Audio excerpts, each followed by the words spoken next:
Mengenai merek terkenal, yaitu merek yang memiliki reputasi tinggi dan memiliki kekuatan yang memukau dan menarik, sehingga barang dan atau jasa yang berada di bawah merek tersebut memiliki kefamiliaran terhadap para konsumen. Nah, mengenai kriteria merek terkenal di Indonesia sendiri sudah diatur nih Kak Vica.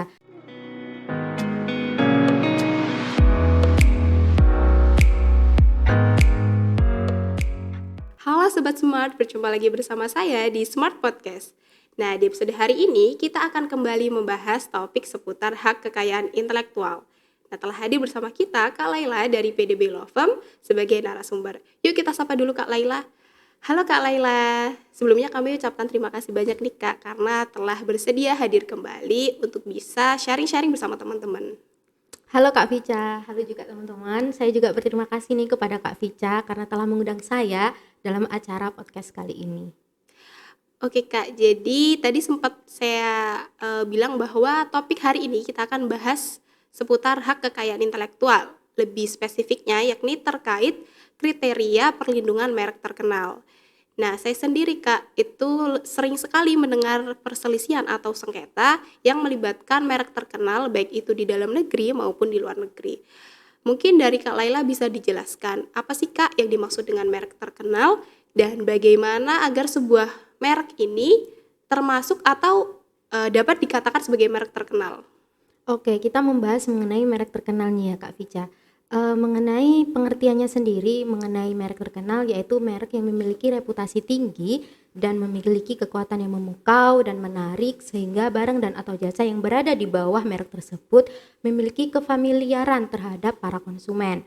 Nah, mengenai kriteria merek terkenal di Indonesia sendiri sudah diatur nih Kak Vica, yang mana diatur dalam Peraturan Menteri Hukum dan HAM nomor 67 tahun 2016, lebih tepatnya dalam pasal 18 ayat 3. Nah, hal itu terdapat 9 kriteria merek terkenal, yaitu 1. Pengakuan masyarakat terhadap merek tersebut, kemudian kedua, volume penjualan barang dan atau jasa serta keuntungan yang diperoleh, kemudian yang ketiga, pangsa pasar yang dikuasai oleh merek tersebut.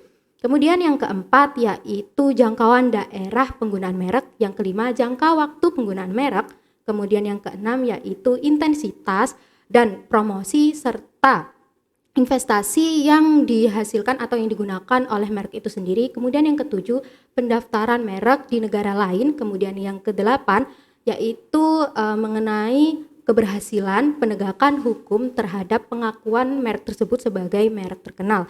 Kemudian yang terakhir nih Kak Vica, yang kesembilan yaitu nilai barang yang melekat terhadap merek tersebut. Nah, hal ini terhadap reputasi dan jaminan kualitas yang ada dalam barang atau jasa itu sendiri.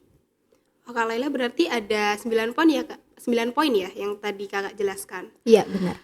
Kemudian Kak, apakah ada perbedaan antara merek terkenal, perbedaan perlindungan merek terkenal dengan merek biasa Kak? Mengenai perbedaan perlindungan merek terkenal dengan merek biasa dapat kita lihat nih Kak Vica dalam pasal 21 ayat 1 Undang-Undang Merek. Dalam pasal tersebut dijelaskan bahwa perlindungan untuk merek biasa itu hanya untuk barang dan atau jasa yang sejenis saja.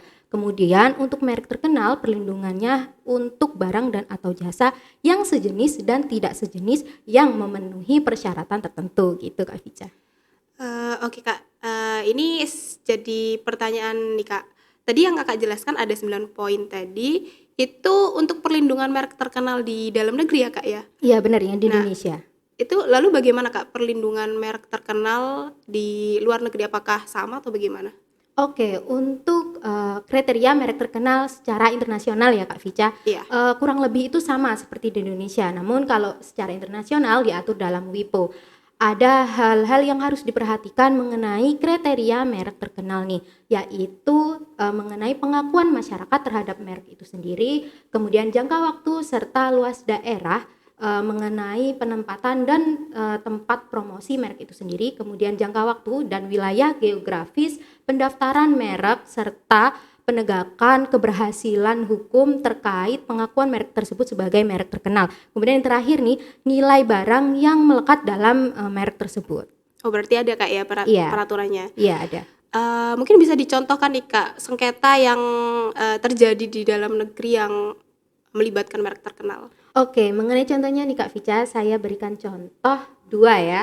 yang mana sudah diputus oleh Mahkamah Agung. Nah, yang pertama contohnya ini dimenangkan oleh merek biasa, kemudian yang kedua dimenangkan oleh merek terkenal. Nah, yang pertama yaitu dapat kita lihat dalam putusan nomor 449 K/PDT Sus HKI 2014 antara merek Prada sebagai merek terkenal dan juga sebagai penggugat dan merek Prada sebagai merek biasa milik tergugat. Nah, dalam hal ini ternyata dalam putusannya dimenangkan oleh merek biasa atau tergugat. Nah, kenapa dimenangkan oleh tergugat? Ternyata dalam hal ini meskipun merek Prada diakui di Indonesia sebagai merek terkenal, ternyata pada saat melakukan gugatan pembatalan terjadi cacat formil. Nah, hal ini dapat kita lihat dalam kesalahan dalam penulisan alamat si tergugat. Jadi hal ini dimenangkan oleh tergugat gitu. Kemudian contoh yang kedua dapat kita lihat dalam putusan nomor 510 K/PDT Sus HKI 2019 antara merek ACC milik penggugat sebagai merek terkenal, kemudian merek Klik ACC sebagai merek biasa milik tergugat. Nah, dalam putusan ini ternyata dimenangkan oleh merek terkenal. Nah, kenapa dimenangkan oleh merek terkenal? Ternyata merek Klik ACC ini memiliki persamaan pada pokoknya berupa bentuk, penempatan, kemudian penulisan sehingga memiliki bunyi yang sama yaitu ACC. Nah, kemudian selain itu ternyata kedua merek itu terdaftar dengan kelas yang sama, jenis barang dan jasa yang sama juga. Nah, yakni terdapat dalam kelas nomor 36 dan jenis barang atau jasa yang bergerak dalam bidang keuangan. Gitu Kak Vica.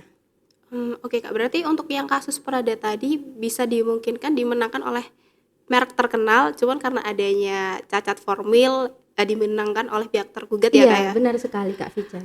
Oke Kak, jadi berdasarkan apa yang Kak Laila sampaikan tadi, mungkin ada closing statement yang bisa disampaikan ke teman-teman terkait topik kita hari ini. Oke, mengenai closing statement-nya sendiri nih buat teman-teman, jika teman-teman ingin mengklaim atau ingin mengetahui bahwasannya mereknya itu terkenal atau tidak di Indonesia, teman-teman dapat melihat nih harus memenuhi kriterianya terlebih dahulu dalam peraturan Menteri Hukum dan HAM nomor 67 tahun 2016, terutamanya dalam pasal 18 ayat 3. Oke Kak Laila, kami ucapkan terima kasih banyak ya Kak karena udah sharing-sharing, kemudian memberikan informasi kepada teman-teman. Sekali lagi kami ucapkan terima kasih. Buat teman-teman yang mungkin ada pendapat atau pertanyaan, bisa banget disampaikan melalui kolom chat di bawah ini ya. Nah, terima kasih sudah menonton dan sampai jumpa di video selanjutnya. Bagi teman-teman yang ingin mempelajari lebih jauh seputar hukum, pajak, bea cukai, dan sebagainya, teman-teman dapat mengikuti PLKH yang diselenggarakan oleh Smart Iklan Profesional di setiap tahunnya. Untuk info selengkapnya, kunjungi website kami di www.diloj.id. Terima kasih telah menonton, jangan lupa like, komen, dan subscribe. Terima kasih dan salam smart!